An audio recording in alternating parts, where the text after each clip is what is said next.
Let's bring in the Congresswoman right now. It's good to have you. Hey, Cuomo, happy anniversary. Thank you very much, Representative. So let me ask you, you're doing the right thing. You're trying to show the need. You're dealing with constituents that are yours and beyond your own jurisdiction. And you're reaching out to people like me and saying, hey, cover this, it matters. Then you get on there and you make it like a political football about going after the left. Are you part of the problem or are you part of the solution?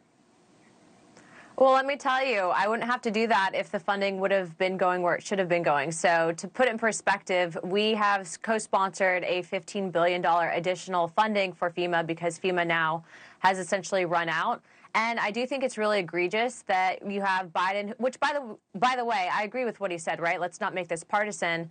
But they literally gave funding that was supposed to be for Americans for disasters like this, and they gave it away. And I think that that's a massive slap in the face. If it were me in the White House, I would have said after action report-wise, you know, we should have called up the active duty service members. I think that they've now had 1,000 people respond from active duty side of things, but that should have happened last week. Again, like you had stated, there's been a lot of deaths. In my county alone, 12 people have died. And so when we see people in Washington who are not on the ground, not fixing these issues, not dealing with what we're seeing every day, making those decisions to give away that funding, and then we're basically left to tell our constituents, our residents, people that have died, sorry, but there's no funding left, here's $750. That's insulting, and that needs to change. So that's why I made the video. And frankly, I'm not the only person that feels that way. There's a lot of residents in Pinellas County that are pissed. Let me ask you something. What do you want people to know about how Helene stacks up to what you've seen even in your state before and what is needed there?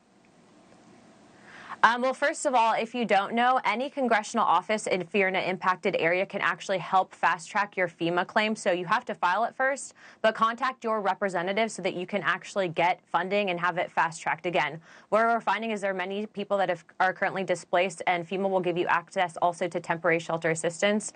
But what I would have to say is just with what we're seeing, a lot of these people didn't know what to expect. The coverage for some of the insurance companies wasn't there.